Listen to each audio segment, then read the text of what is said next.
আচ্ছা স্যার, আমার কথা শুনতে পাচ্ছেন? জি স্যার, পাচ্ছি। ওকে। তো আজকে যে টপিকটা পড়বো, এই টপিক এবং গত লাস্ট ক্লাসে আমরা যে প্রাইভেসি চ্যাপ্টারটা পড়ছিলাম, চ্যাপ্টার 4 বই থেকে, এই দুটার উপর আমরা নেক্সট ক্লাসে কুইজ দিব। সো আজকের চ্যাপ্টারটা ইম্পর্ট্যান্ট, তো মনোযোগ সহকারে খেয়াল করবেন। আজকে যে টপিকটা পড়বো এটার নাম হচ্ছে ইন্টেলেকচুয়াল প্রপার্টি। স্যাররা কেউ কি কখনো এই ওয়ার্ডটার নাম শুনছেন, ইন্টেলেকচুয়াল প্রপার্টি?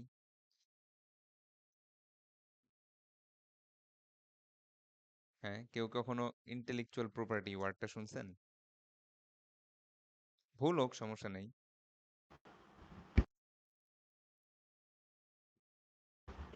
আমি শুনিনি স্যার।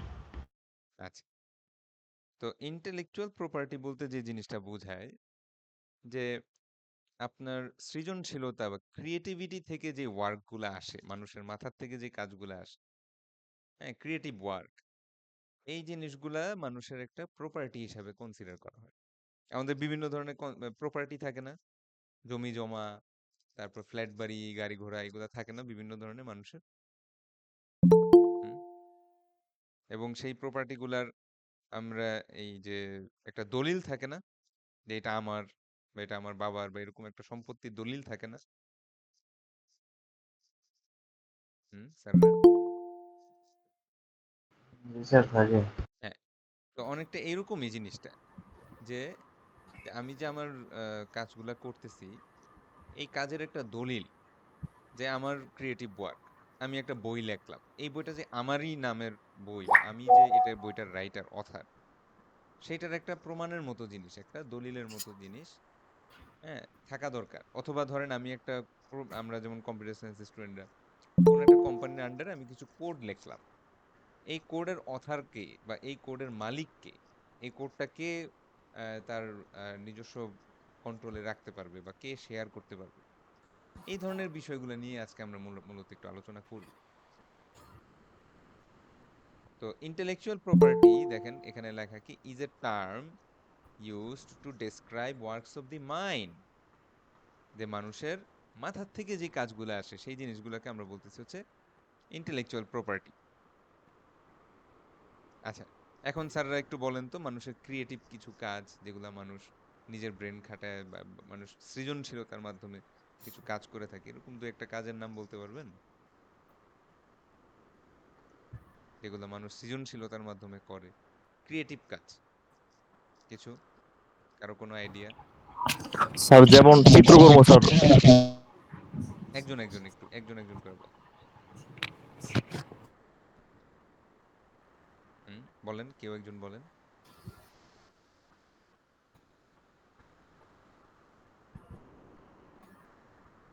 হাফিজুর রহমান স্যার বলেন, কি বলতেছিলেন?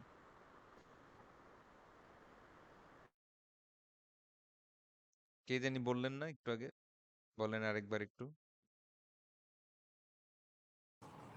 স্যার চিত্রকর্ম স্যার, ছবি আঁকা কি বা। ছবি আঁকা, হ্যাঁ হইতে পারে, ছবি আঁকা অবশ্যই। হ্যাঁ, আমার সে আর্ট যেটাকে আমরা বলি। মোস্তাকিম স্যার কি স্যার, বললেন বই শুনতে? হতে পারে।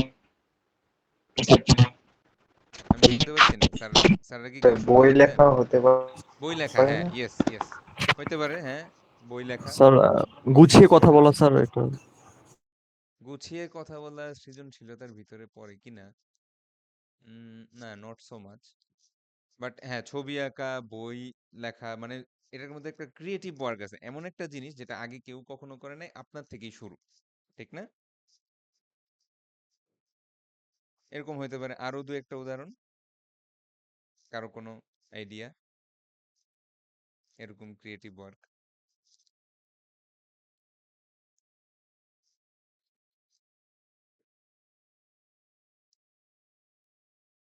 হুম, আচ্ছা, তো মোটামুটি আমাদের একটা আইডিয়া আসছে।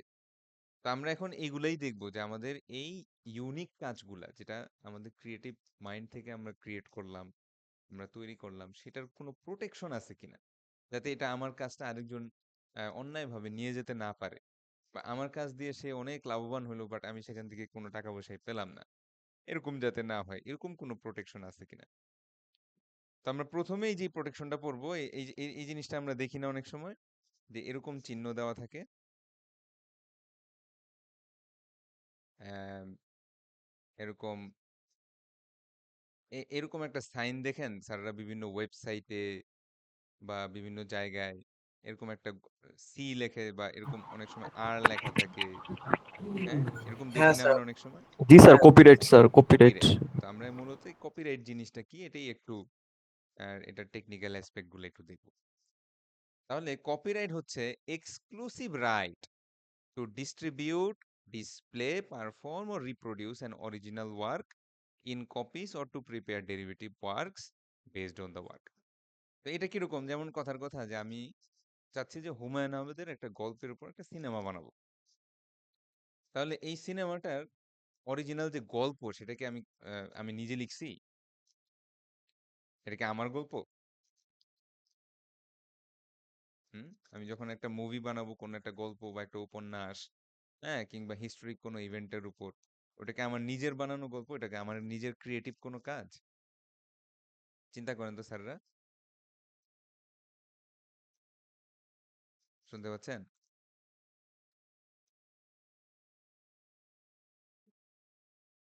হ্যালো।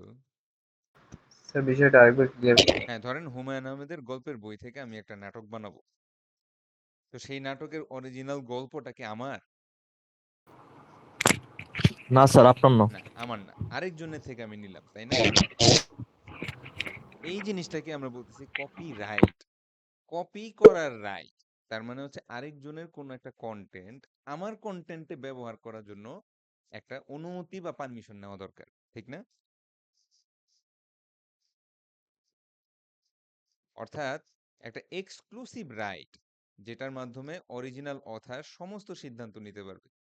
সে এটা ডিস্ট্রিবিউট করবে কিনা, অর্থাৎ কোথায় কোথায় বিক্রি করবে, ডিসপ্লে করবে কিনা, কোন কোন জায়গায় যদি একটা মুভি হয়ে থাকে এটা কোন কোন সিনেমা হলে দেখানো হবে, বা পারফর্ম, যেমন ধরেন একটা কোনো নাটক, হ্যাঁ, নাটক যদি কোনো পারফর্ম করা লাগে, যেমন যাত্রাপালার ক্ষেত্রে আমরা দেখি একটা নাটক তারা কি করে, বা থিয়েটারে আমরা দেখি থিয়েটার পারফর্ম করে, কোন জায়গায় পারফর্ম করবে, কত টাকার বিনিময়ে পারফর্ম করবে, এই সমস্ত এক্সক্লুসিভ রাইট হচ্ছে অরিজিনাল অথারের, অ্যাকচুয়ালি যে এটার মালিক তার। এখন আমি যদি তার কাজটা আমার নিজের কাজে ব্যবহার করতে চাই, আমাকে তার থেকে একটা অনুমতি নিতে হবে। এটাই লেখা, the author May grant this exclusive rights to others. তো এখন ধরেন কথার কথা হুমায়ুন আহমেদ তো বেঁচে নাই, কিন্তু তার পাবলিশাররা তো বেঁচে আছে, আছে না? তার বই যারা পাবলিশ করছে, অথবা তার ফ্যামিলি মেম্বাররা তো বেঁচে আছে। সো জি তাদের স্যার। সাথে এখন আমার নেগোশিয়েট করতে হবে যে এই গল্পের বইটা থেকে আমি একটা নাটক বানাতে চাচ্ছি। তো কি কি হবে, কত টাকার বিনিময়ে আমি গল্পের বইটা নিতে পারি, অথবা এই নাটক থেকে যদি কোনো প্রফিট আসে সেটা কত পার্সেন্ট আপনারা পাবেন, কত পার্সেন্ট আমি রাখবো, এই বিষয়গুলা তখন এই এক্সক্লুসিভ রাইটটা কিন্তু অথার তখন কি করতে পারে, শেয়ার করতে পারে।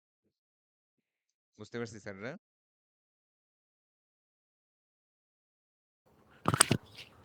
জি স্যার, বুঝতে পারছি। আচ্ছা, কপিরাইটের টার্ম, কপিরাইট কত বছর থাকে? এক এক দেশে এক এক রকম, বাট মোরলেস প্রায় সব জায়গায় সেম, যে একজন অথর যতদিন বেঁচে থাকবে তারপরও আরো 50, 60, 100 বছরের মতো আপনার কপিরাইটের টার্মটা থাকে।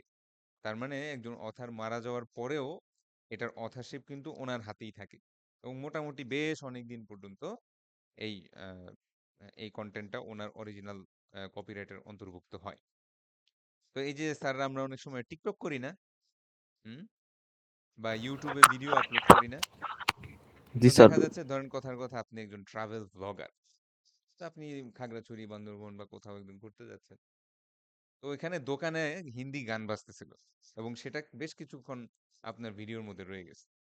দেখবেন যে হঠাৎ করে আপনার ভিডিওতে এরকম একটা অটোমেটেড কপিরাইট স্ট্রাইক আসছে, হ্যাঁ, যে আপনার ভিডিওটা আমাদের কমিউনিটি স্ট্যান্ডার্ড বা আমাদের ইউটিউব স্ট্যান্ডার্ড যাই হোক, হ্যাঁ, সেটা ভঙ্গ করলো, এই জন্য আপনার ভিডিওটা আমরা রেস্ট্রিক্টেড করে দিলাম। এরকম হয়েছে আপনাদের সাথে কখনো?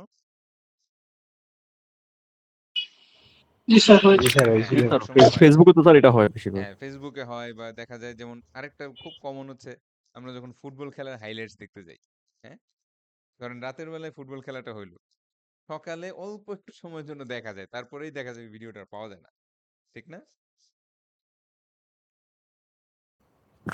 জি স্যার।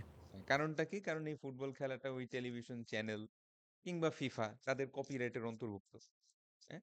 তারা এটা তো আপনাকে অনুমতি দেয় নাই দেখানোর।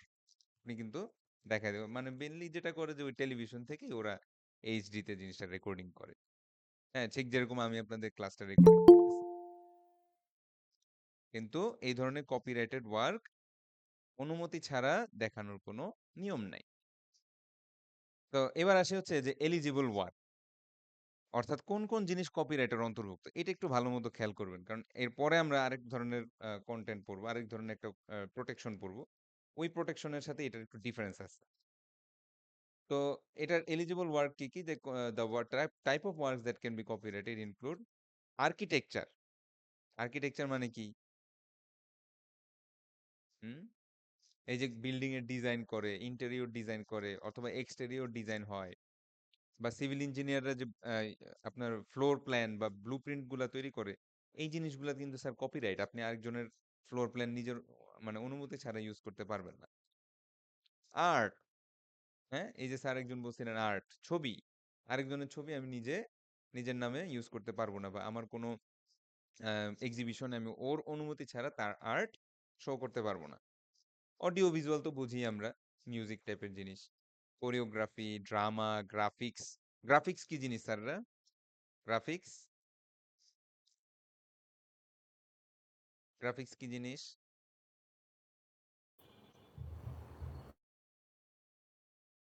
এই যে আমাদের লোগো গুলো আছে না, গুগল ক্রোম, হুম, এখন ধরেন আমি একটা বিস্কুট ফ্যাক্টরি দিলাম, আর এক্স্যাক্টলি এই সেম লোগোটাই আমার বিস্কুটের লোগো দিলাম, হবে? না স্যার। হবে না, হবে না। কারণ এই লোগোটার ডিজাইন, এই যে কালার, এখানে তিনটা কালার, সবুজ, লাল, হলুদ, মাঝখানে সবুজ, এই জিনিসগুলা কিন্তু ওরা কপিরাইট করে রাখছে। এইটাই হচ্ছে গ্রাফিক্স। লোগো, পোস্টার, ব্যানার, এগুলা কিন্তু আরেকজনের ডিজাইন ঠাস করে কপি করা যায় না। তারপরে লিটারেচার তো বুঝেনি, গল্প, কবিতা, উপন্যাসের বইগুলা। মোশন পিকচার হচ্ছে সিনেমা, আমরা নাটক সিনেমা দেখি, কিংবা টিভি সিরিজগুলা দেখি, সেগুলা। মিউজিক তো বুঝেনি, গান বাজনা, লিরিক্স, হুম, গানের ভিতরের কথাটা, পিছনে ব্যাকগ্রাউন্ড মিউজিক, এগুলো সবই কিন্তু কপিরাইটেড। প্যান্টোমিমস মানে যাত্রাপালা। পিকচার্স, পিকচার্স মানে কি? ছবি। হুম, ধরেন আমি একটা ছবি তুললাম, এই যে স্যারদের কয়েকদিন আগে সিএসি ফেস্ট গেল না? জি স্যার। হ্যাঁ, আসছিলেন নাকি কেউ সিএসি ফেস্টে? না স্যার, এমনি দেখছিলাম মানে অনলাইনে। হ্যাঁ, অনলাইনে। তো সিএসি ফেস্টের একটা ইভেন্ট ছিল, ফটো এক্সিবিশন না, অর্থাৎ স্টুডেন্টরা ফটো তুলবে, ওটার মধ্যে জাস্ট একটা পিকচার সিলেক্ট করা হবে। তো আমরা যখন টিচাররা আলোচনা করতেছিলাম যে ফটো এক্সিবিশন, তখন একটা ইস্যু আসলো যে আচ্ছা, স্টুডেন্টরা যদি গুগল থেকে একটা সুন্দর কোনো ফটো এই এক্সিবিশনে জমা দিয়ে দেয়, আমরা বুঝবো কিভাবে? ব্যাপারটা বুঝছেন? এবং এই ধরনের একটা অভিযোগও আসছে যে লাস্ট সিএসি ফেস্টে কেউ একজন অ্যাওয়ার্ড পর্যন্ত পেয়ে গেছে, কিন্তু ওই ছবিটা তার নিজের ছিল না।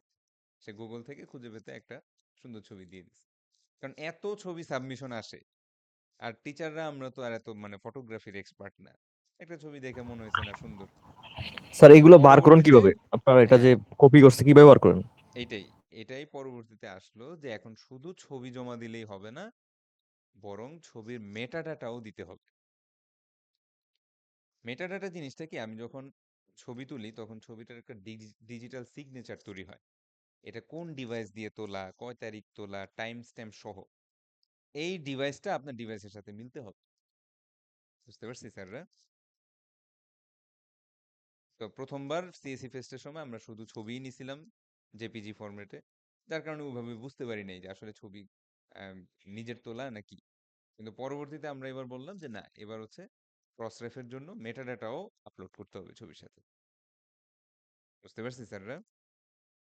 তার মানে জি ছবি স্যার। হচ্ছে কপিরাইটেড কন্টেন্ট, একজনের ছবি আরেকজন এরকম আহ, মেরে দিয়ে আপনার এক্সিবিশনে নেওয়া যাবে না। আচ্ছা, ইত্যাদি ইত্যাদি, এই জিনিসগুলো তাহলে এলিজিবল ওয়ার্কের আন্ডারে পড়ে। সফটওয়্যারের কপিরাইট, তাহলে এই যে আমরা প্রোগ্রামাররা যখন কোড করি, আমাদের সফটওয়্যার গুলা থাকে, এটার মধ্যেও আমরা অনেক সময় এরকম চিহ্ন দেখি না, কপিরাইট সি চিহ্ন, দেখি না স্যার? বা গেমস যখন খেলেন, একটা গেমস খেলার সময় নিচে দেখেন না ছোট করে লেখা থাকে কপিরাইট। জি স্যার, অ্যাবাউটও থাকে নিচেই তো সবার শেষে। হ্যাঁ, একটা ছোট্ট করে নিচে লেখা থাকে।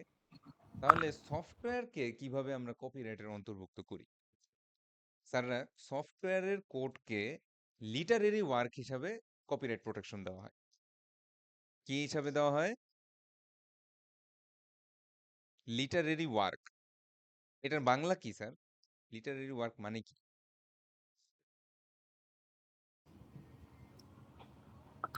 স্যার জানেন, আপনি বলেন। লিটারেচার, লিটারেরি ওয়ার্ক এটার মানে কি? বাংলা মিনিং কি? কে বলতে পারবেন? হুম? লিটারেরি ওয়ার্ক মানে সাহিত্যকর্ম, ঠিক না? আমরা এই ওয়ার্ডটা শুনছি না কখনো, লিটারেচার? জি স্যার, এটা শুনছি। হ্যাঁ, লিটারেরি ওয়ার্ক মানে সাহিত্যকর্ম।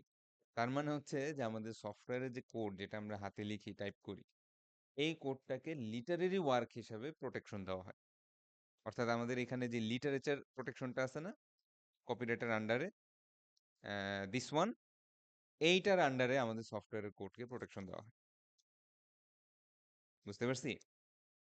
তাহলে এখন থেকে আপনি বলবেন যে আমি একজন বিখ্যাত লেখক, বিখ্যাত একজন সাহিত্যিক। ও তাই? কি করো তুমি? গল্প কবিতা কি লেখো? বলে, না আমি কোড লিখি। স্যার পড়াইছে ক্লাসের মধ্যে যে কোড হচ্ছে লিটারেরি ওয়ার্ক, কোডও সাহিত্যকর্ম। তো আমি অনেক কোড লিখি, তাই আমিও একজন সাহিত্যিক। ঠিক না স্যাররা?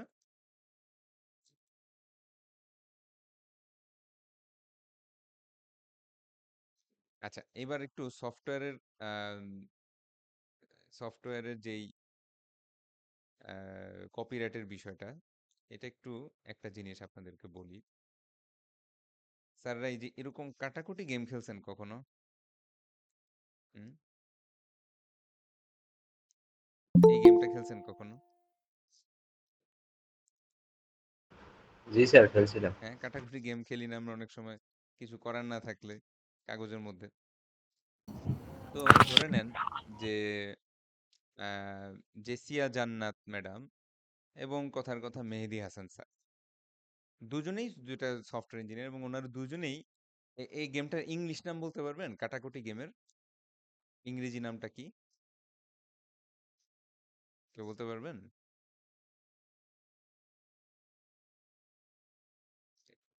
কেউ জানেন না?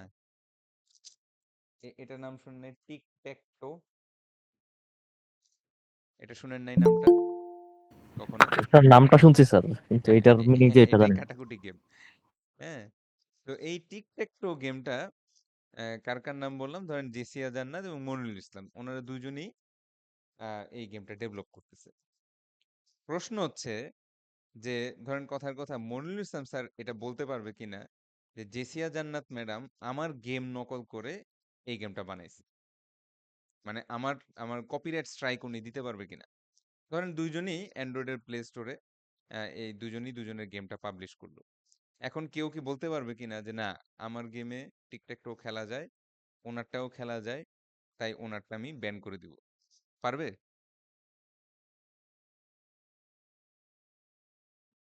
একটু চিন্তা করেন তো স্যাররা।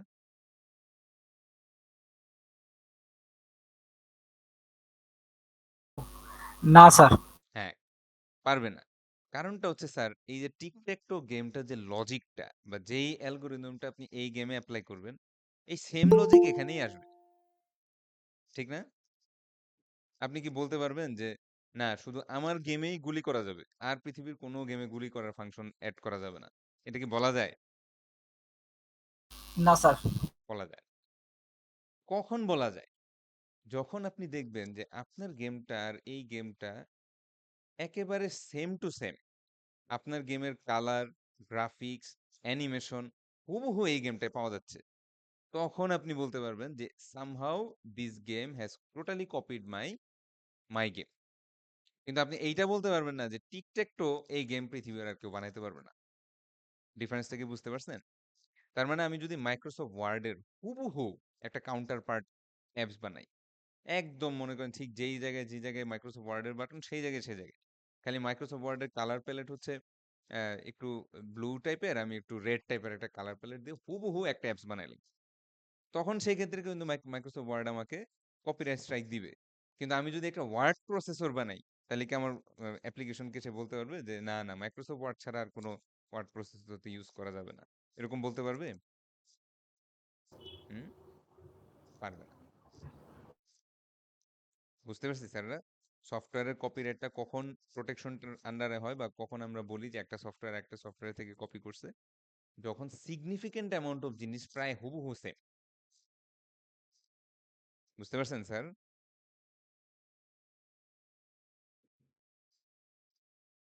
জি হ্যালো। স্যার। হ্যাঁ, আচ্ছা। তাহলে এই যে দেখেন এখানে লেখা আছে computer programs are protected as literary works. Computer প্রোগ্রামগুলা সাহিত্যকর্ম হিসাবে প্রোটেক্ট করা হয়। হ্যাঁ, সফটওয়্যার গুলাকে সাহিত্যকর্ম হিসাবে প্রোটেকশন দেওয়া হয়। আচ্ছা, ইয়েটা গেল কই? এই যে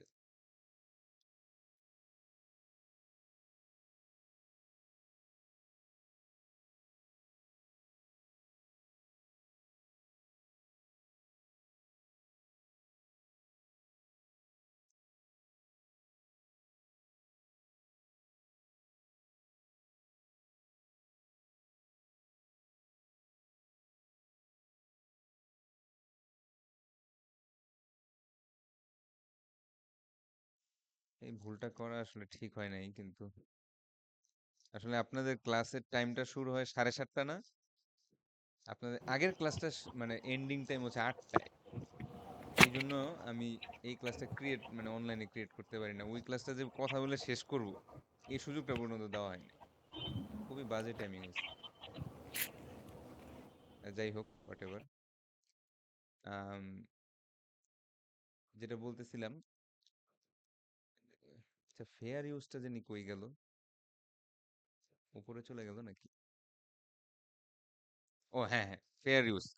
এটা কিন্তু একটা গুরুত্বপূর্ণ টপিক ফর ফাইনাল, এই চ্যাপ্টারের মধ্যে ফেয়ার ইউজ ডক্ট্রিন। তাহলে স্যাররা কি ফেয়ার ইউজ এই ব্যাপারটা কখনো শুনছেন? ফেয়ার ইউজ এই ওয়ার্ডটা কখনো শুনছেন? এটা কিন্তু অনেক জায়গায় ইউজ হয়, ফেয়ার ইউজ। হুম,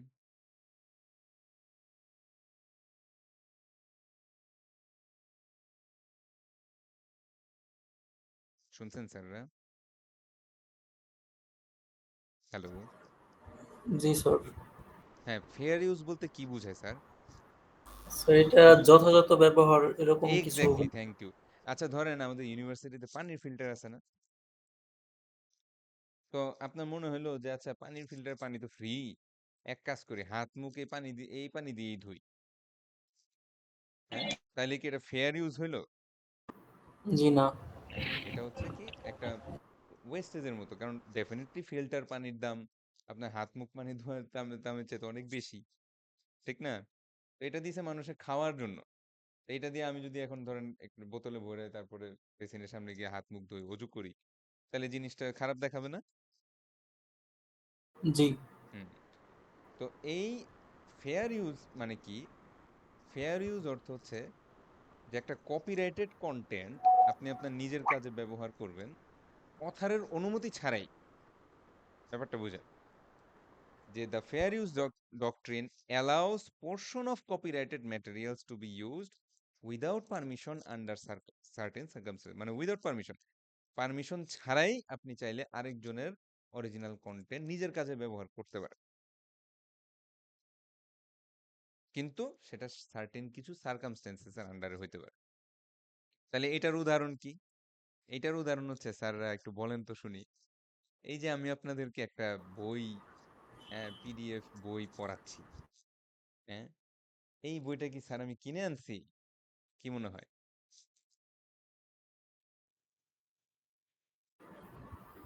হুম, স্যার না স্যার, কিভাবে মনে হয় কোনো বুঝবেন? অনলাইন রিসোর্স থেকে স্যার কালেক্ট হ্যাঁ, করছেন। আমি আসলে এটা একটা ভালো বই, অনেক ইউনিভার্সিটিতে পড়ানো হয়, তাই এটা ইন্টারনেট থেকে সার্চ দিয়ে ডাউনলোড করে নিয়ে আসছি নাকি।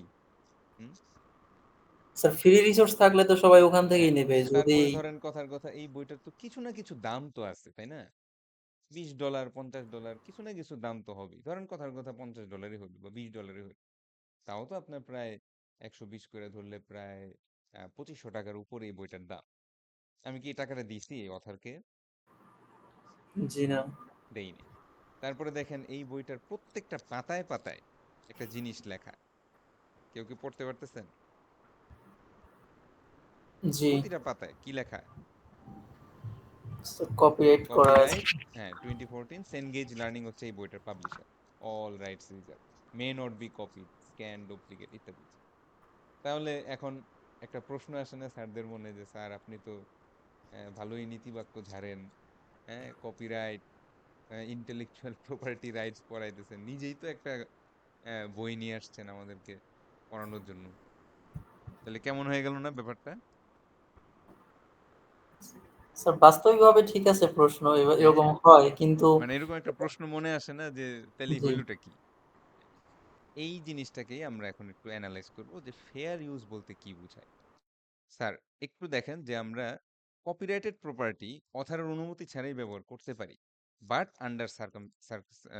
আন্ডার সাম সার্কামস্টেন্সেস, কিছু কন্ডিশন মেনটেন করে। যেমন the purpose and character of the use. Sir, আমি যদি বইটা ডাউনলোড করে প্রিন্ট করে নীলক্ষেতে বিক্রি করতাম, ওইটার পারপাসটা কি হতো? ব্যবসায়িক পারপাস হতো না? জি। বা কমার্শিয়াল, ফর প্রফিট পারপাস। আর এখন আমি কি করতেছি? এটা একটা এডুকেশনাল পারপাসে ব্যবহার করতেছি, পড়ানোর জন্য। এবং এখান থেকে দেখেন, এখান থেকে ভার্চুয়ালি আমি কোনো ইনকাম করছি না। তাহলে এই ধরনের পারপাস যদি হয় নন প্রফিট বা এডুকেশনাল পারপাস, সেক্ষেত্রে আপনি কপিরাইটেড কন্টেন্ট ইউজ করতে পারেন। বুঝতে পারছি? জি। যেমন স্যাররা আমার কোর্স ছাড়া এই সেমিস্টারে আর কি কি কোর্স করতেছেন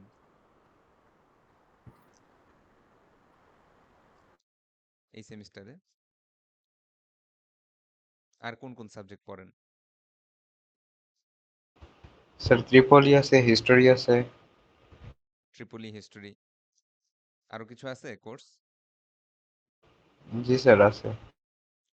তাহলে এই যে ট্রিপলি, হিস্টোরি বা এই ধরনের কোর্সগুলো যখন আমরা করি, আমাদেরকে একটা টেক্সট বই স্যাররা দেয় না?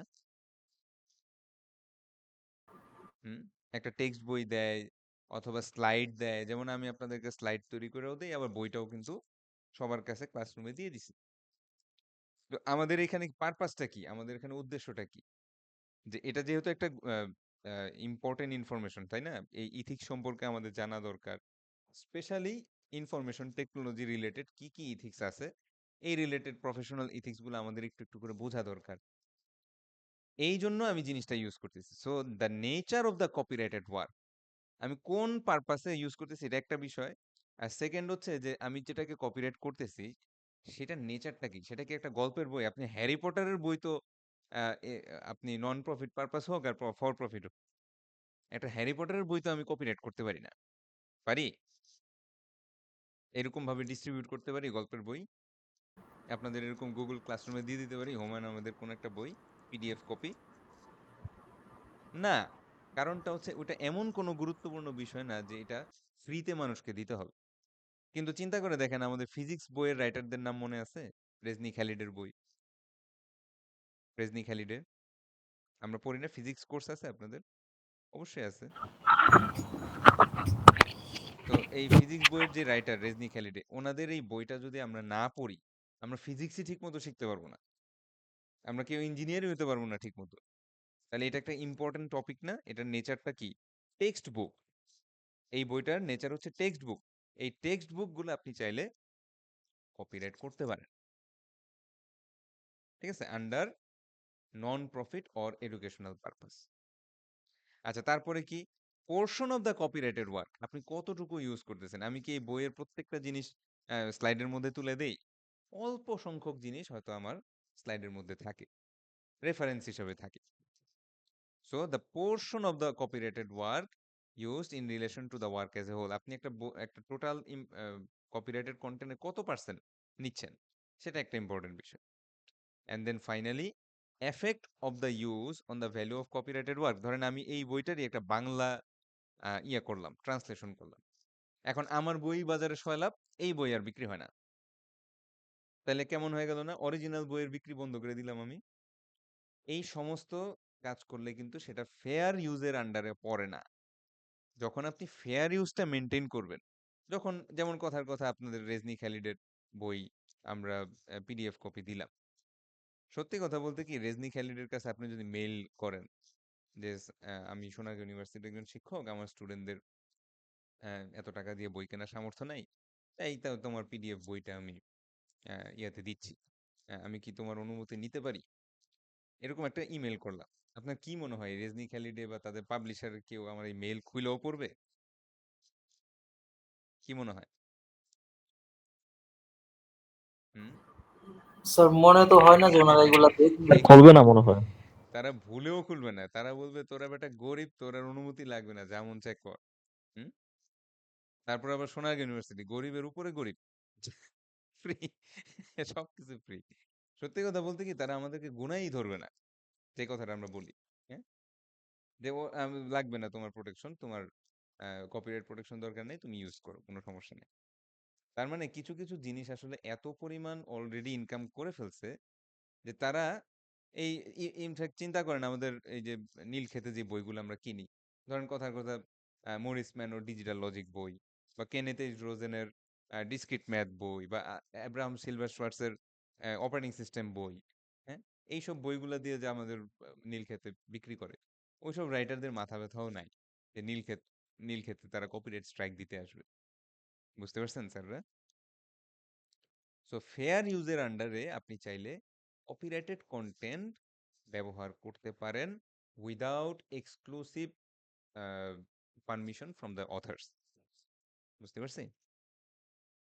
ফেয়ার ইউজ, তাহলে আমি যদি বলি ফেয়ার ইউজ বলতে কি বুঝো, বা এরকম একটা সিচুয়েশন দেই, যেই সিচুয়েশনে আপনি কপিরাইটেড কন্টেন্ট নিজের কাজে ইউজ করতেছেন, লিখতে পারবেন না একটু ফেয়ার ইউজের আন্ডারে আমি কিভাবে ব্যবহার করতে পারি, যে নন প্রফিট এডুকেশনাল পারপাসে, অথবা সামান্য পরিমাণ কন্টেন্ট অরিজিনাল কন্টেন্ট থেকে নিলাম, এটুকু অংশ নিলে তারা কপিরাইট স্ট্রাইক সাধারণত করে না। স্যাররা কি বুঝতে পারছেন? হ্যালো, অফ হয়ে গেল নাকি ক্লাস?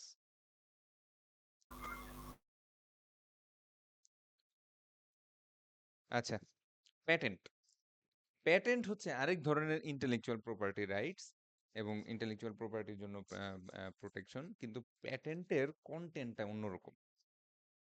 প্যাটেন্ট দেওয়া হয় হচ্ছে নতুন সায়েন্টিফিক ইনভেনশন, নতুন কোনো টেকনোলজিক্যাল ইনোভেশন, অথবা নতুন কোনো ইন্ডাস্ট্রিয়াল প্রসেস, এইসব জিনিসের জন্য দেওয়া হয়।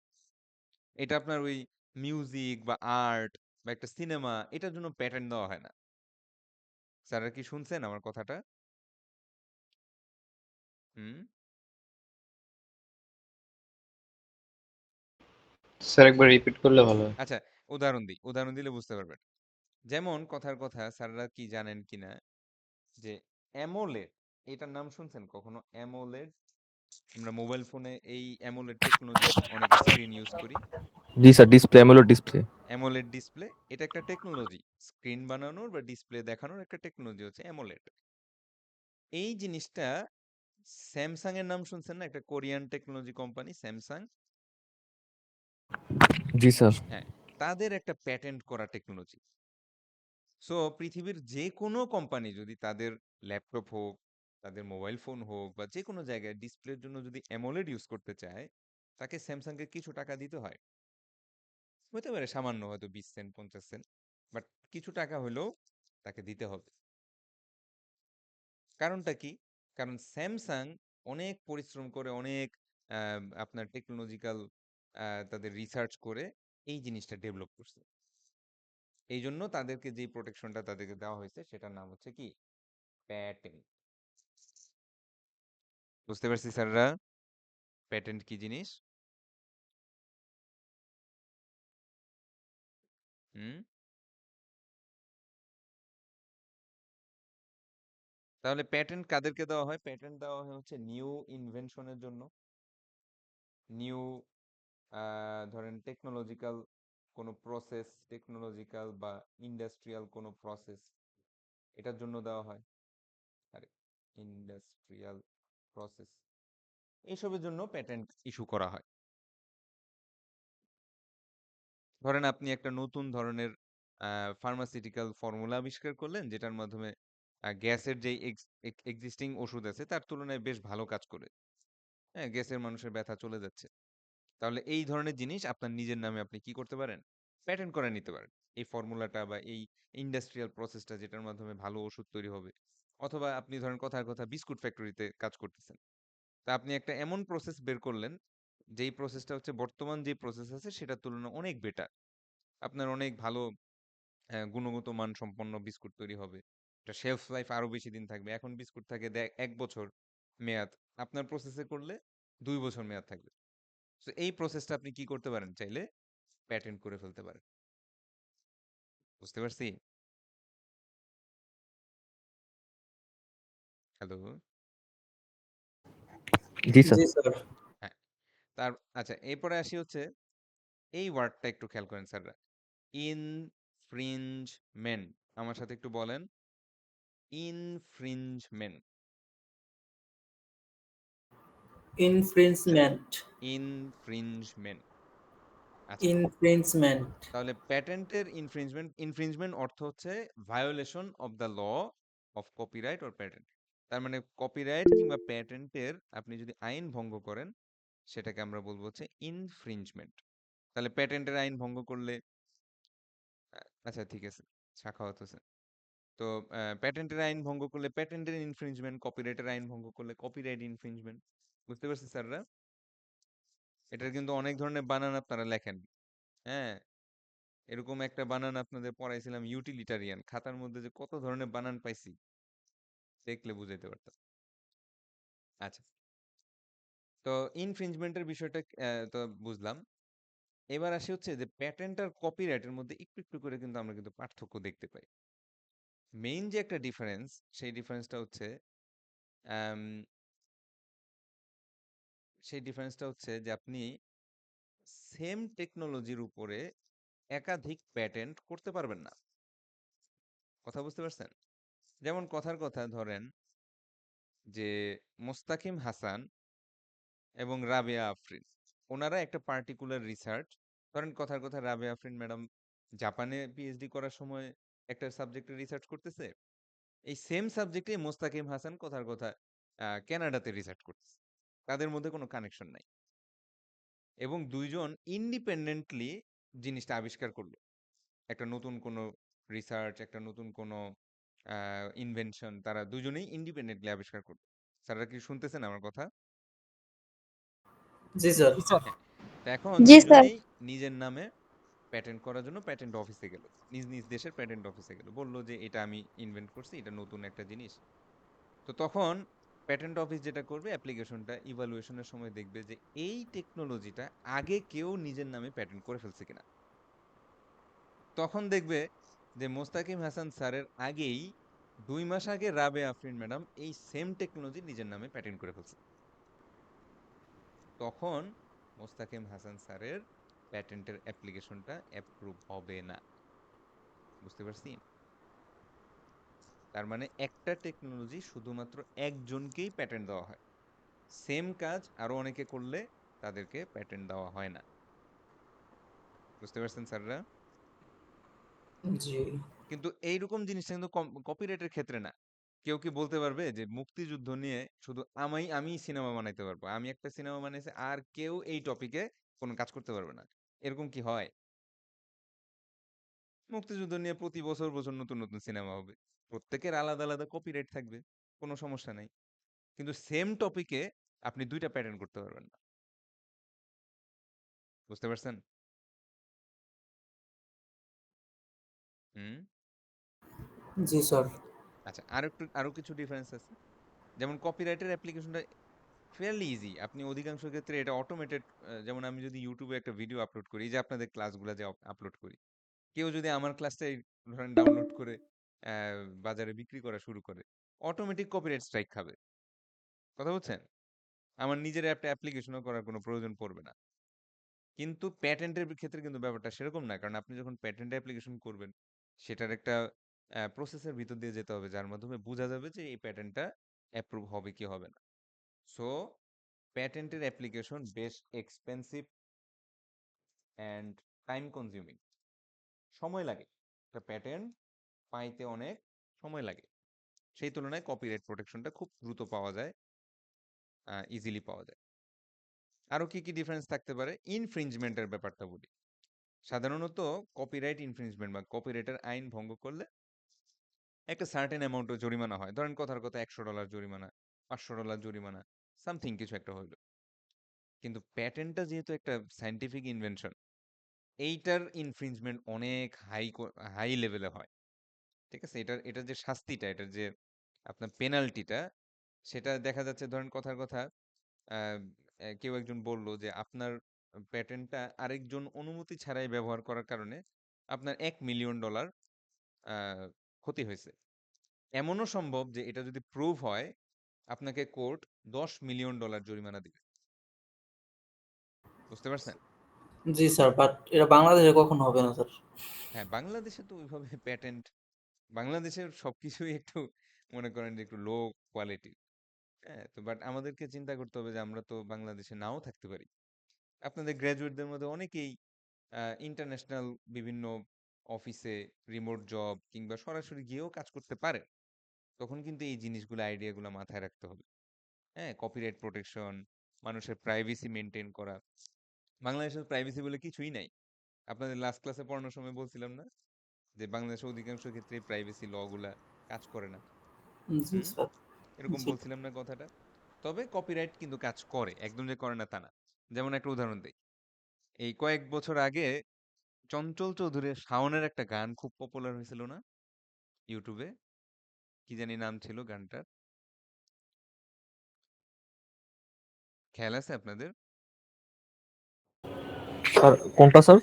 চঞ্চল চৌধুরী আর শাওন যে একটা গান ওরা তা সাদা সাদা কালা কালা নাকি এটা?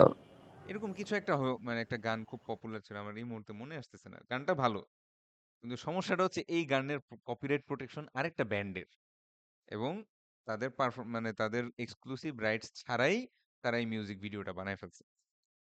তখন কিন্তু এই অরিজিনাল ভিডিওটা তার সমস্ত ভিউ এবং সাবস্ক্রাইব সহ কিন্তু ক্যান্সেল হয়ে গেছিল। তা বুঝছেন? সো একদম যে বাংলাদেশে অ্যাপ্লিকেবল না সেটাও কিন্তু না। হ্যাঁ, আসলে লাগতো কি, লাগতো হচ্ছে যেই ব্যান্ডের আন্ডারে যে গানটা ছিল সেই ব্যান্ডটাকে জাস্ট অনুমতি নেওয়া, হয়তো কিছু টাকা পয়সা দেওয়া। হ্যাঁ, যেহেতু অনলাইন থেকে ইনকাম হয় বা বিভিন্ন, ওরা অনলাইন রিসোর্সেই ছাড়ছিল, এটা কোনো সিডি বা ডিভিডি তারা করে নাই।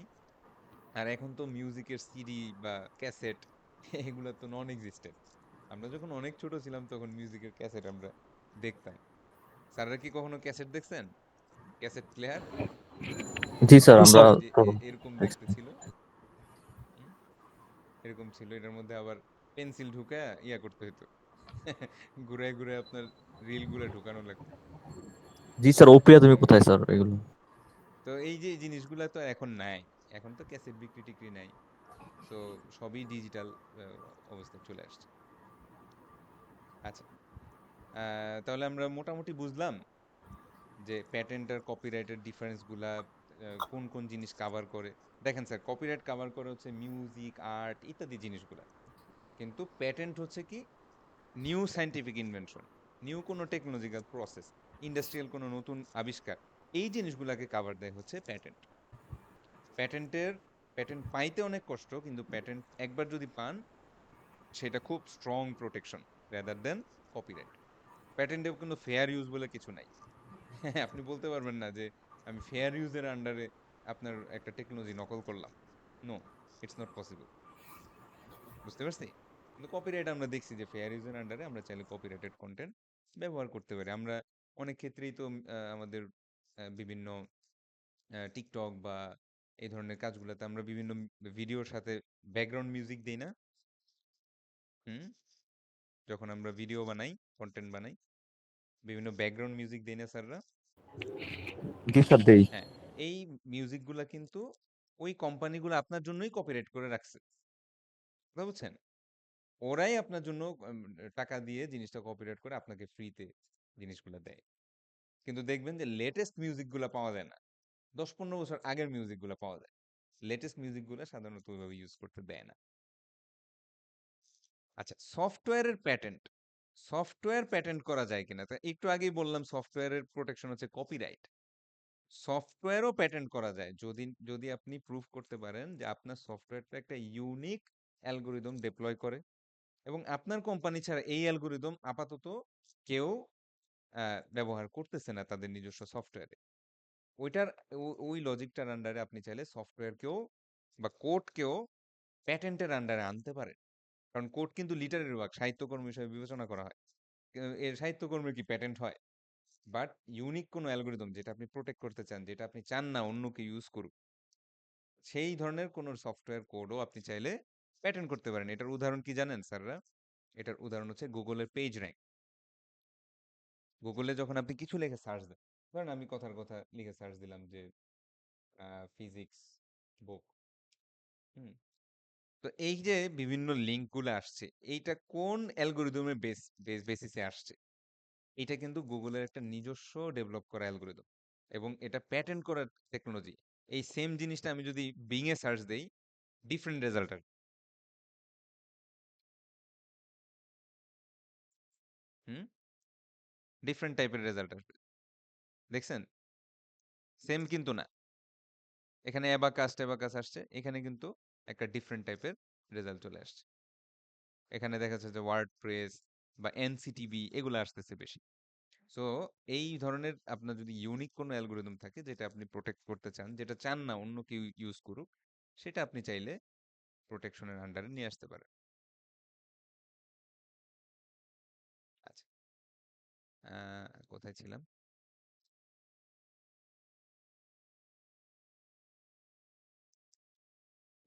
ওকে, এবার আসি হচ্ছে ট্রেড সিক্রেট।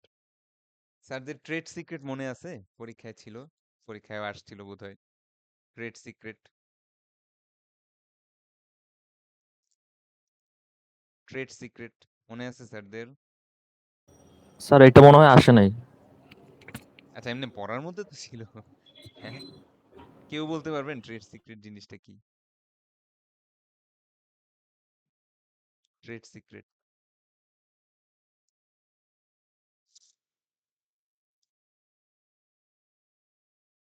কেউ বলতে পারবেন না? কারো মনে নাই? ভুল হোক, সমস্যা নাই, যা মাথায় আসে একটু বলেন।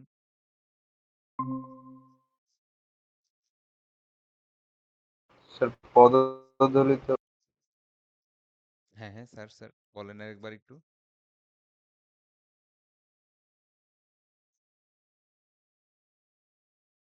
আরেকবার। কনফিউশন মনে হচ্ছে স্যার। আচ্ছা, ট্রেড সিক্রেট ব্যাপারটা ছিল এরকম যে একটা কোম্পানির কিছু সিক্রেট ইনফরমেশন থাকে না? আপনারা তো জব করেন, জবে কিছু সেন্সিটিভ ইনফরমেশন থাকে না, যেটা যদি অপোনেন্ট কোনো কোম্পানি জেনে যায় অনেক ক্ষতি হতে পারে। হুম, যেমন কথার কথা জি আপনি স্যার, কত জি স্যার। দামে জিনিসটা কিনেন এবং কত দামে সেল করেন, এটার মাঝখানে যে মার্কআপটা, এটাকে আরেকজনে বলেন কোনো? হুম, ধরেন এখন তো আমের ব্যবসা চলতেছে, আম 120 টাকা করে বিক্রি করতেছে, ও কি কখনো বলবে আমি কয় টাকায় কিনি? চিন্তা করেন তো। তাহলে ওর কাছে এই ইনফরমেশনটা একটা ট্রেড সিক্রেট না? তার ব্যবসার একটা সিক্রেট না?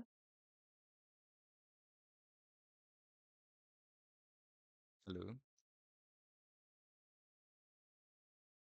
হ্যালো। জি স্যার। হ্যাঁ, তো ট্রেড সিক্রেট হচ্ছে কোম্পানির এমন কিছু ইনফরমেশন, যে ইনফরমেশনগুলো ডেভেলপ করতে কোম্পানির certain amount of time, research এবং বেশ পরিমাণ টাকা পয়সা খরচ হয়েছে। এরপরে সে এই ইনফরমেশনটা ডেভেলপ করছে। এটা হইতে পারে কথার কথা একটা নতুন কোনো ওষুধের ফর্মুলা। এটা হইতে পারে আমরা যে অ্যাপ্লিকেশন বানাই সেই অ্যাপ্লিকেশনের কোড। আচ্ছা স্যাররা চিন্তা করেন তো যে গুগল মিটের যে কোডটা, এটা যদি আমি কোনোভাবে পেয়ে যাই, আমি একটা বিজনেস শুরু করে দিতে পারি না নিজেই? হুম, এটা একটা সিক্রেট ইনফরমেশন না যে গুগল মিটটা কিভাবে কোন ল্যাঙ্গুয়েজে কোড করা হয়েছে, কি কি ফাংশন লেখা আছে? এটা একটা সিক্রেট ইনফরমেশন না?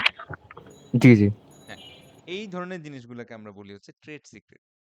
তো আপনাদের পড়ানোর সময় আমি বলছিলাম যে ট্রেড সিক্রেটের একটা বড় সমস্যা হচ্ছে এমপ্লয়ি, স্পেশালি যখন ম্যানেজমেন্ট লেভেলে বড় চাকরি যারা করে, product manager, software architect, senior software engineer, এই ধরনের লোকেরা যখন জব সুইচ করে, তখন ইনএভিডেন্টলি তার সাথে সাথে ট্রেড সিক্রেট গুলো আরেক কোম্পানিতে চলে যায়, ঠিক না? বুঝতে পারছেন?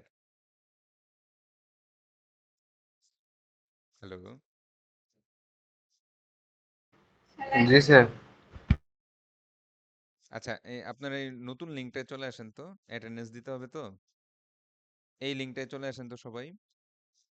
মেসেজ বক্সে আছে, আমি গুগল মিটেও সরি ক্লাসরুমে আমি এডিট করে দিচ্ছি। সবাই নতুন লিঙ্কে চলে আসেন।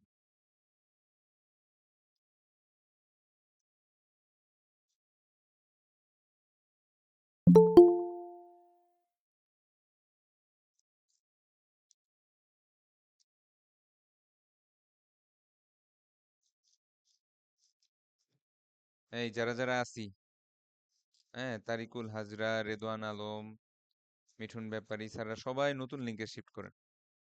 আমি একবার অ্যাপ্রুভ দিব। মিঠুন ব্যাপারী, আমির ফয়সাল, হাফিজুর রহমান। স্যার নতুন লিঙ্কে স্যার চাপ লাগতেছে না ইয়ে থেকে স্যার ট্রাই করলাম কয়েকবার পারতেছেন না? না স্যার এই যে অনেকে ঢুকলো তো, আবার আবার একটু দেখেন তো, আমি মেসেজে আবার দিই। মানে ওখানে লিঙ্কটা যাচ্ছে না মানে লিঙ্ক আসতেছে স্যার বাট তাহলে এই যে এই অংশটুকু লেখেন, এই অংশটুকু দিয়ে কপি করেন, তাইলেই হবে। এই অংশটুকু লেখেন, তাইলেই হবে। DAISTVF এটা এটা লিখলেও ঢুকতে পারবেন। ওকে ওকে স্যার দেখতেছি হুম। আচ্ছা, ওখানে অনেকেই আসছে।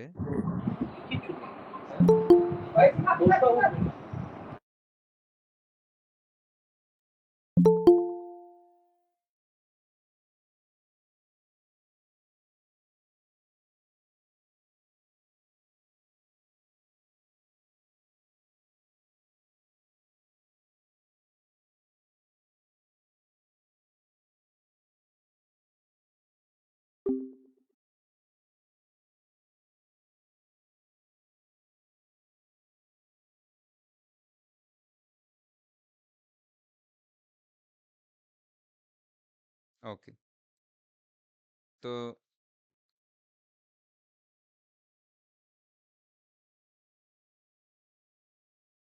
আপনার রেজনটা এটা আসিফ স্যারের, সমস্যা নাই।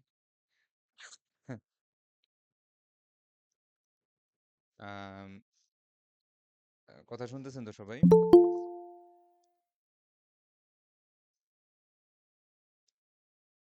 হ্যালো? জি স্যার। আচ্ছা আচ্ছা, তো এইবার আসি তাহলে ট্রেড সিক্রেট যাতে এক কোম্পানি থেকে আরেক কোম্পানিতে না চলে যায় থ্রু দ্য এমপ্লয়িজ, এই জন্য আমাদের দুই ধরনের কন্ট্রাক্ট সাইন করতে হয়। আমার মনে হয় এই ধরনের কন্ট্রাক্ট আপনারাও আপনাদের চাকরির সময় সাইন করে আসছেন। স্যাররা কি কখনো নন ডিসক্লোজার এবং নন কম্পিট এই দুটো এগ্রিমেন্ট সাইন করছেন চাকরির সময়? নন ডিসক্লোজার এবং নন কম্পিট কেউ কি সাইন করছেন এই ধরনের কোনো পেপার? আপনারা তো অধিকাংশই জব করেন, তাই না স্যাররা? স্যার অনলাইনে অ্যাপ্লিকেশন করছিলাম স্যার, সিগনেচার করে নাই। হ্যাঁ হ্যাঁ, মানে এরকম কিছু একটা দিতে হয়, রাইট, এক্স্যাক্টলি। এইটাই আমরা একটু পড়বো যে এগুলা মানে কি আসলে। আচ্ছা, নন ডিসক্লোজার মানে হচ্ছে যে আপনি কর্মরত থাকা অবস্থায় অথবা চাকরি ছেড়ে কখনো যদি কোম্পানির কোনো ট্রেড সিক্রেট ফাঁস করেন, তাহলে আপনার এগেনস্টে লিগ্যাল অ্যাকশন নেওয়া হবে। তার মানে যে কোম্পানির ইউনিক কোনো ইনফরমেশন যদি তারা বুঝতে পারে যে আপনার মাধ্যমে, আপনার থ্রুতে জিনিসটা আরেকটা অপোনেন্ট কোম্পানির কাছে গেছে, তারা আপনার এগেনস্টে লিগ্যাল অ্যাকশন নিতে পারে। বুঝতে পারছি স্যাররা?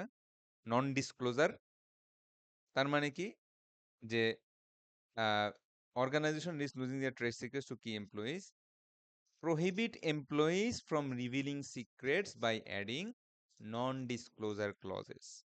যখন আপনি নতুন চাকরি নেবেন তখনই আপনার থেকে সাইন নিয়ে নিবে যে আপনি যদি কখনো কোম্পানির কোনো সিক্রেট ইনফরমেশন অন্য কোনো কোম্পানির কাছে শেয়ার করেন বা সেল করেন বা এনি হাউ আপনার মাধ্যমে যদি যায়, আপনার এগেনস্টে তারা একটা লিগ্যাল অ্যাকশন নিবে। বুঝতে পারছি? নন ডিসক্লোজার এগুলো পরীক্ষায় আসে কিন্তু। বুঝতে পারছি স্যাররা? জি স্যার। ওকে, এবার আসে হচ্ছে নন কম্পিট মানে কি। নন কম্পিট মানে হচ্ছে আপনি যখন কোম্পানি চাকরি ছেড়ে দিবেন, একটা সার্টেন অ্যামাউন্ট অফ টাইম পর্যন্ত সরাসরি কম্পিটিটর ব্র্যান্ডে জয়েন করতে পারবেন না। কি বললাম? একটা সার্টেন অ্যামাউন্ট অফ টাইম পর্যন্ত আপনি চাকরি ছেড়ে একদম অপোনেন্ট কোম্পানিতে আপনি জয়েন করতে পারবেন না। তার মানে কি, গুগল থেকে চাকরি ছেড়ে সরাসরি মাইক্রোসফটে ঢোকা যাবে না। কথা বুঝছেন? হুম। জি স্যার। 3 যেমন মান্থের একটা হ্যাঁ, সময় থাকে স্যার। একটা সময় ধরে দেয়। যেমন আমার পরিচিত একজন আছে, উনি হচ্ছে এশিয়ান পেইন্টসের সিনিয়র টেরিটরি ম্যানেজার। ওনার সাথে কথা বলার সময় উনি বলল যে ওনাদের ডাইরেক্ট মার্কেটে কম্পিটিশন হচ্ছে বার্জার। তো উনি যেহেতু একবার এশিয়ান পেইন্টসে ঢুকছে, বার্জার ওনাকে আর কখনোই জবে নিবে না। ব্যাপারটা বুঝছেন? হুম। হ্যালো, শুনতে পেয়েছেন স্যাররা?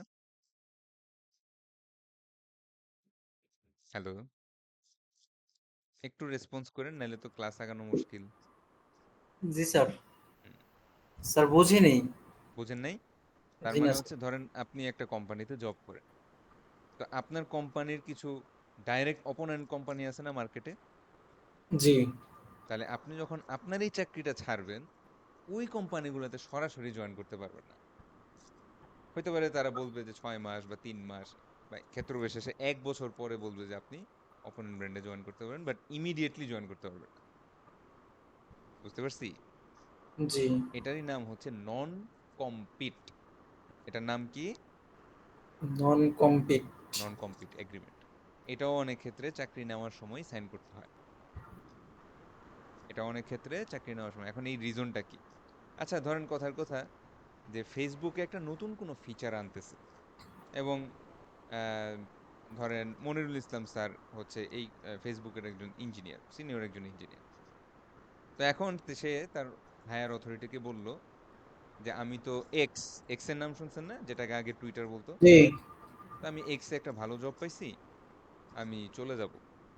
তখন ফেসবুক তাকে বললো বা মেটা তাকে বললো যে তুমি এই যে ফিচারের উপর কাজ করতেছো, এই ফিচার পাবলিশ না হওয়ার আগ পর্যন্ত এক্সে সরাসরি জয়েন করতে পারবা না।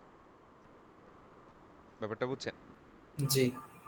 তার মানে কি, আমার এই ফিচারটা যে আমি ডেভেলপ করতেছি, আমি যদি এখন চলে যাই, আমার মাথাটা তো আমি সাথেই নিয়ে যাব। তখন জি। দেখা যাবে এমনও সম্ভব যে আমার আগে এক্স এই ফিচারটা পাবলিশ করে দিবে। বুঝতে পারছেন না? এই জি। জন্যই সাধারণত নন কম্পিট গুলা দেওয়া হয়। তাহলে এই নন ডিসক্লোজার এবং নন কম্পিট এইসব এগ্রিমেন্ট কেন করে কোম্পানিরা এমপ্লয়ীদের সাথে, কেন করে? What's the reason? কে বলতে পারবেন?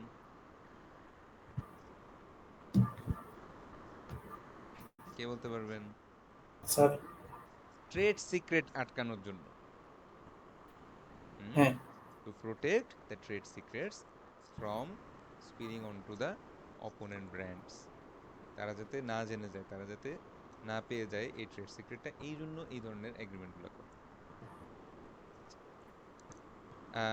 ইন্টেলেকচুয়াল প্রপার্টি রিলেটেড কিছু ইস্যুর মধ্যে প্লেজারিজম, এইটার উপরে আমরা একটা হোল ক্লাসই করাবো, এবং আপনাদের অ্যাসাইনমেন্টও প্লেজারিজমের উপরেই হবে।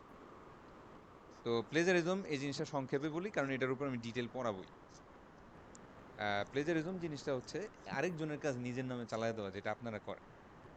আমি আপনাদের কুইজ দিব, আপনারা চ্যাট জিপিটি থেকে মেরে দিবেন। হুম। এইটা হচ্ছে কি? প্লেজারিজম। আরেকজনের অ্যাসাইনমেন্ট নিজের বলে দেওয়া, আরেকজনের কোনো একটা রিসার্চের ইনফরমেশন নিজের কাজে ইউজ করা, কিন্তু তাকে কোনো সাইটেশন না দেওয়া, এই জিনিসগুলোকে আমরা বলি হচ্ছে প্লেজারিজম। বুঝতে পারছি? এটার উপরে আমাদের ডিটেইল একটা ক্লাস আসবে, এই নেক্সট একটা দুটা ক্লাস অনলাইন কন্টেন্ট সহ আমি আপনাদেরকে দিব, এবং আপনাদের অ্যাসাইনমেন্টও করতে হবে এই প্লেজারিজম টপিকটার উপর। শুনছেন স্যাররা? জি। রিভার্স ইঞ্জিনিয়ারিং, এটা হচ্ছে আমি আপনাদের পড়াবো যখন আমি এথিক্স অফ সফটওয়্যার ডেভেলপমেন্ট পড়াবো, অর্থাৎ এখানে চ্যাপ্টার 7-এ। ওই চ্যাপ্টারটা যখন পড়াবো তখন এই রিভার্স ইঞ্জিনিয়ারিং জিনিসটা আমি একটু বুঝাই বলবো। এটাও আপাতত একটু স্কিপ করতেছি। ওপেন সোর্স কোড, এই জিনিসটার নাম শুনছেন স্যাররা কখনো? Open source code. জি স্যার, শুনেছি। আচ্ছা, একটু বলেন তো জিনিসটা কি? Open sir source. খুব একটা জানি না, যা তবে হোক সমস্যা নেই, ভুল শুদ্ধ নেই। কোডাররা মেবি এখান থেকে, মানে এই সাইট থেকে অনেক, কি বলে, এই বলে ইনফরমেশন পায় বা রিসোর্স পেয়ে থাকে। আচ্ছা আচ্ছা, অন্য কারো কোনো আইডিয়া এরকম ওপেন সোর্স কেউ কখনো শুনছেন? আচ্ছা, আমি বুঝাই বলি। বেসিক্যালি ওপেন সোর্স কোড মানে হচ্ছে, আমরা তো অনেক ধরনের ফ্রি সফটওয়্যার ইউজ করি, তাই না? হ্যাঁ, আমি মোরলেস সবই তো ফ্রি ইউজ করি। টাকা দিয়ে কোনো কেউ সফটওয়্যার ইউজ করেন? খুব সামান্য সফটওয়্যার আমরা আসলে টাকা দিয়ে ইউজ করি। আমাদের ব্রাউজার বলেন, অপারেটিং সিস্টেম বলেন, প্রায় সব তো মাগনাই। জি তো সমস্যা হচ্ছে যে ফ্রি আপনার অনেক সফটওয়্যার আছে, কিন্তু ওপেন সোর্স কোডগুলো হচ্ছে এমন ধরনের সফটওয়্যার, তাদের তো সফটওয়্যার তো ফ্রি, ওই সফটওয়্যার যে কোড লেখা এই কোডটাও তারা ওপেন করে রাখছে, এবং আপনি এই কোডে যে কোনো ধরনের মডিফিকেশন করতে পারবেন, কোনো সমস্যা নাই। হুম, এরকম বেশ কিছু সফটওয়্যার আছে, যেমন লিনাক্স। লিনাক্স অপারেটিং সিস্টেমের কিন্তু কোডও ওপেন, এটা জানেন স্যাররা? লিনাক্সের যে কোডও পাওয়া যায়। স্যার 3 ডটে ক্লিক করলে ওই সব কোড গুলো শো করে স্যার। হ্যাঁ হ্যাঁ, মানে থ্রি ডটে কিন্তু সব কোড শো করতেছে। এই সেম জিনিসটা কি মাইক্রোসফট অপারেটিং সিস্টেম অ্যালাউ করে? আপনি কি মাইক্রোসফটের অপারেটিং না সিস্টেমে স্যার। কোনো কোড দেখতে পান? হুম, বলেন তো স্যাররা। না স্যার। না। তার মানে হচ্ছে যে এই ধরনের কিছু সফটওয়্যার থাকে, যেসব সফটওয়্যারগুলো শুধু যে সফটওয়্যারটাই ফ্রিলি অ্যাভেলেবল করছে তা না, তারা কোডটাও ওপেন করে দেয়, এবং এই কোড যে কেউ অ্যাক্সেস করতে পারে, মডিফাই করতে পারে, এটার মধ্যে কোনো প্রবলেম থাকলে সেটা ডেভেলপ করে আবার প্যাচ করে দিতে পারে। এভরি কাইন্ড অফ স্বাধীনতা সফটওয়্যার ইঞ্জিনিয়ারদের থাকবে। এই ধরনের কোডগুলোকে আমরা বলি হচ্ছে ওপেন সোর্স কোড। আচ্ছা, এখন আমার কোশ্চেন হচ্ছে, স্যার কোড যদি সব ওপেনই থাকে, এই হাতেম তো এরা বাঁচে কিভাবে, টাকা পয়সা ইনকাম হয় কিভাবে? সবই তো ফ্রি। হুম, একটু চিন্তা করেন তো। কারণ আমি কিন্তু সবসময় আপনাদের ইনকামের ব্যাপারটা বলি, এথিক্সের কথাও বলি, ইনকামের কথাও বলি, কারণ ইনকাম ছাড়া কিন্তু বিজনেস সাস্টেন করবে না। বিজনেস সাস্টেন না করলে আপনি বেতন পাবেন না। সো আমাদেরকে এথিক্স মেনটেন করতে হবে অবশ্যই, কিন্তু বিজনেস বাদ দিয়ে না। সো এই ধরনের ওপেন সোর্স কোড থেকে ইনকামটা আসে কিভাবে, টাকা আসে কিভাবে? কারো কোনো আইডিয়া?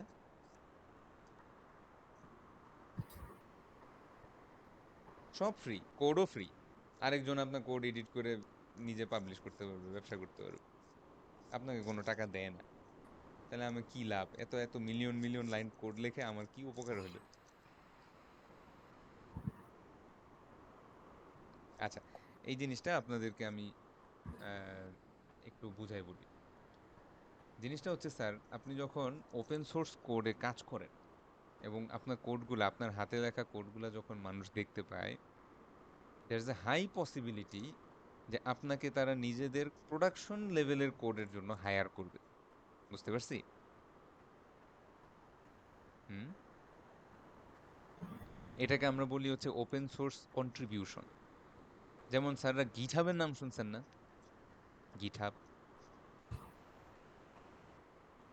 হ্যালো, গিটহাবের নাম শুনছেন না স্যাররা? যেখানে অনেক ধরনের কোড ফ্রিতে পাওয়া যায়। জি স্যার ওটা তো রেড হাব না ইটাব স্যার। গিটহাব, গিটহাব, এই যে জিআইটি, গিট যেটাকে আমরা বলি। জি স্যার, গিটহাব ইউজ করি আমি। হ্যাঁ, গিটহাব আমরা ইউজ করি, এক্সিলেন্ট। তো এই যে গিটহাবে আমরা কোডগুলা কেন ওপেন করে রাখি, এটার রিজনটা কি? স্যার এটার মেইনলি রিজনটা হচ্ছে হচ্ছে, আমাদের পোর্টফোলিও স্ট্রং থাকে। যদি এক্সিলেন্ট, কোনো কোম্পানি হায়ার করতেছে সেক্ষেত্রে গিটহাবে আমাদের কিছু প্রজেক্ট ওপেন, যেগুলো প্র্যাকটিস করি বা হচ্ছে ভালো মানের প্রজেক্ট, ওগুলো ওপেন করে রাখি, যাতে কোনো কোম্পানি দেখলে আমাদের হায়ার করতে সে কনফিডেন্ট পায় বা আমাদের ব্যাপারে সে ডিটেল জানতে পারে। Exactly, thank you sir. Tarikul Hazra, ওনার আইডিয়া খুবই ক্লিয়ার। স্যার একটা ওয়ার্ড ইউজ করছে, সেটা হচ্ছে পোর্টফোলিও। তো আপনারা যখন গ্রাজুয়েশনের কাছাকাছি যাবেন, তো বড় ভাই বোন বা ফ্রেন্ডদেরকে জিজ্ঞেস করবেন যে দোস্ত কি করবো চাকরি বাকরির জন্য, তখন তারা বলবে তুমি সিভি বানাও, বা ভালো একটা সিভি বানাও, একটা রেজুমে তৈরি করো, হ্যাঁ এগুলা করো। কিন্তু এর সাথে একটা কথা বলবে, সেটা হচ্ছে তোমার একটা পোর্টফোলিও দরকার। অর্থাৎ একজন সফটওয়্যার ইঞ্জিনিয়ার সে অ্যাপস ডেভেলপার হইতে পারে, সে মেশিন লার্নিং এর মডেল ডেভেলপ করতে পারে, সে ওয়েবসাইট ডেভেলপ করতে পারে, যাই করুক না কেন, সে যাই পারে না কেন সেটা দিয়ে তার কিছু রিয়েল লাইফ প্রজেক্ট তৈরি করা দরকার, যেগুলো দেখলে একজন পটেনশিয়াল ইন্টারভিউয়ার বুঝতে পারবে যে ও আসলে কতটুকু পারে। তো পোর্টফোলিওর একটা বেস্ট একটা প্লেস হচ্ছে ওপেন সোর্স প্রজেক্টগুলোতে কন্ট্রিবিউট করা।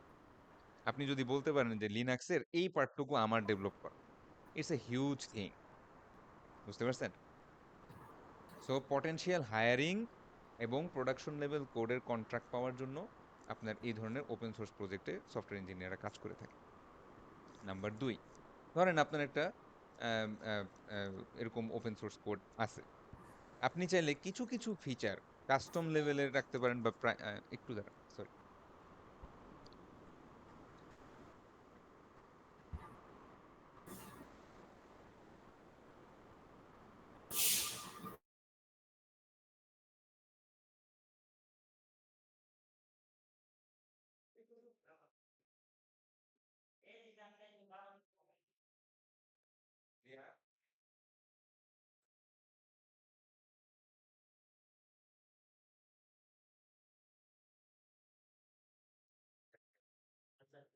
ক্লাসটা শেষ করে নিই। হুম।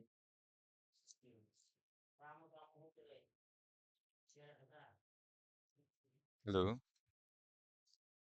আচ্ছা, যেটা বলতেছিলাম যে ওপেন সোর্সে তাহলে আরেকটা ইনফরমেশন হচ্ছে, আপনি চাইলে কিছু কিছু ফিচার আপনি ফ্রিমিয়াম রাখতে পারেন। তার মানে হচ্ছে অধিকাংশ ফিচারগুলো ফ্রি, বেসিক ভার্সনটা ফ্রি, একটা সার্টেন টাইমের পরে আপনাকে টাকা দিতে হবে। এরকম করতে পারেন। আপনি ডোনেশন সিস্টেম রাখতে পারেন।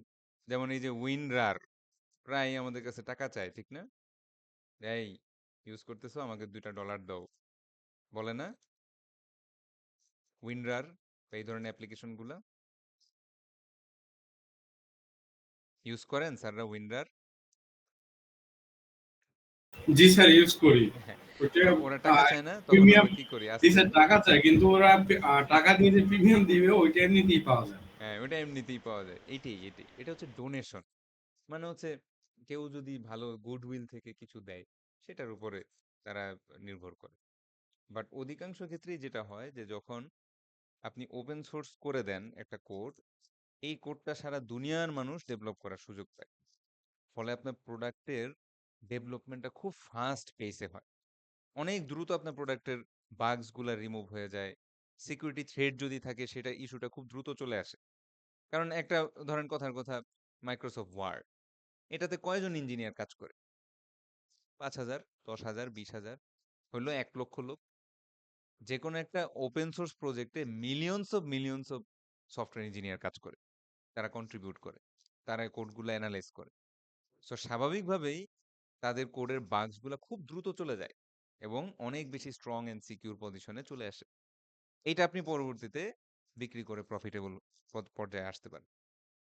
আর যেহেতু আপনি নিজের কোড ওপেন করে দিচ্ছেন, আপনাকে পটেনশিয়াল হায়ারিং এরও একটা সুযোগ থাকে যে, বাহ, বেশ সুন্দর কোড করে, ওর গিটহাব প্রোফাইলটা ঢুকলেই দেখা যাচ্ছে ও খুব ভালো, হ্যাঁ, সফটওয়্যার ইঞ্জিনিয়ারিং প্রিন্সিপাল গুলো খুব সুন্দর করে ইউজ করতেছে, একটা কোডিং স্ট্রাকচার মেনটেন করতেছে, খুব ভালো একজন ক্যান্ডিডেট আমরা পেলাম, বাস, চাকরি হয়ে গেল।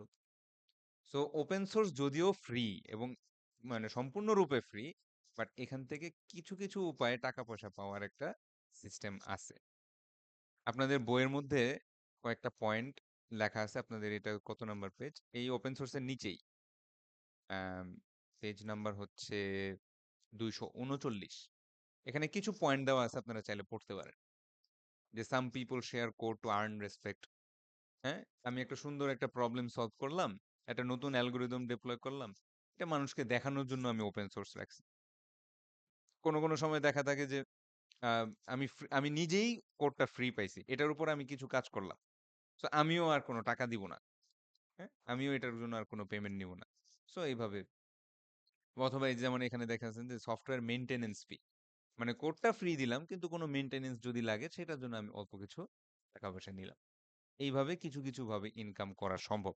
কারণ স্যার এত বড় একটা প্রজেক্ট, ধরেন লিনাক্স অপারেটিং সিস্টেম একটা টাকাও নেয় না, তো তারা চলে কিভাবে? এত এত millions of lines of code, এটা হয় কিভাবে? এটা আসলে সবার কন্ট্রিবিউশনের মাধ্যমে হয়। আপনি আমি চাইলেও সি প্রোগ্রামিং লিখে সেখানে কিছু কিছু কন্ট্রিবিউট করতে পারি। তাহলে ওপেন সোর্স ব্যাপারটা বুঝছেন স্যাররা? ওপেন সোর্স কোড কি জিনিস, ওপেন সোর্স কোড থেকে কিভাবে ইনকাম করা সম্ভব? যদি পরীক্ষায় আসে লিখতে পারবেন না কিছু? হুম, হ্যালো।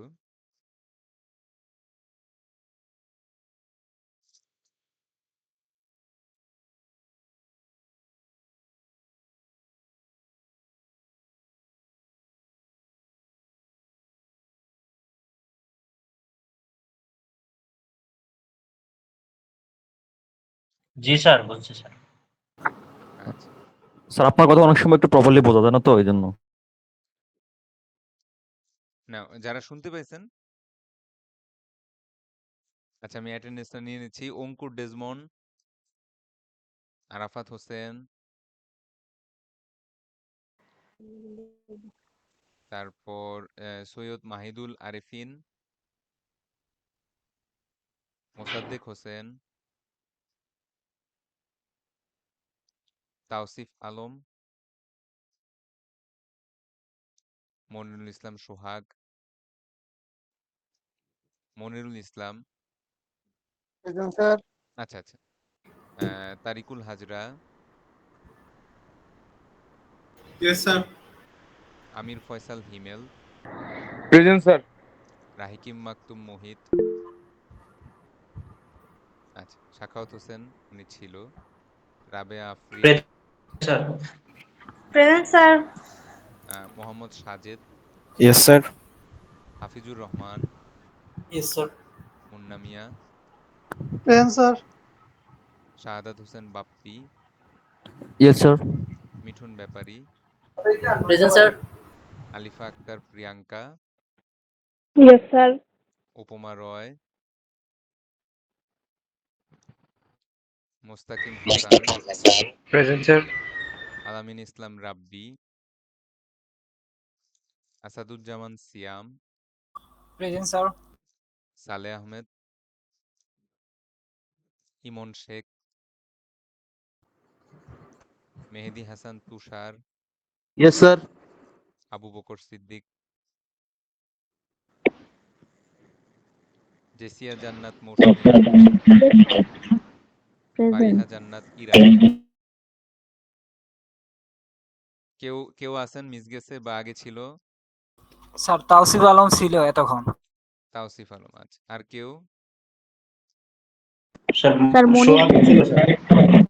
হ্যাঁ একটু উনি বললো বলেন তো। প্রেজেন্ট। মনিরুল মনিরুল ইসলাম ইসলাম, সোহাগ।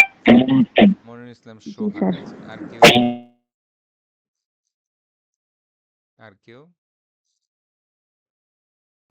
স্যার মোহিত মনে ছিল স্যার, মোহিত। হ্যাঁ ওটা তো দিছি। আচ্ছা এখন হচ্ছে স্যাররা তাহলে কালকে 4টায় আসবেন না?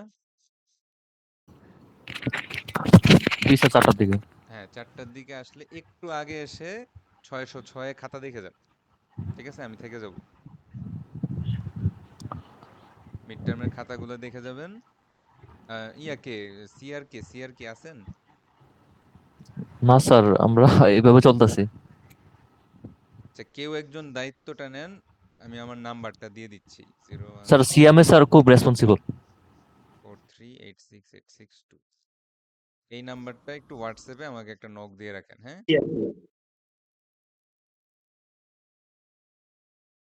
এটা আপনাদের ইআরপিতেও আছে একই নাম্বার। তো আমি কালকে থাকবো, আপনাদের জন্য থাকবো, কারণ আমি খাতাটা দেখাইতে চাই। খাতা না দেখাইলে আপনাদের ফাইনালেও মিস্টেক গুলা রয়ে যাবে। বুঝতে পারছেন না স্যাররা? শুধু স্কোর দিলেই এনাফ না, স্কোর দিলে আপনি বুঝতেও পারবেন না স্কোরটা আসতেছে কিভাবে।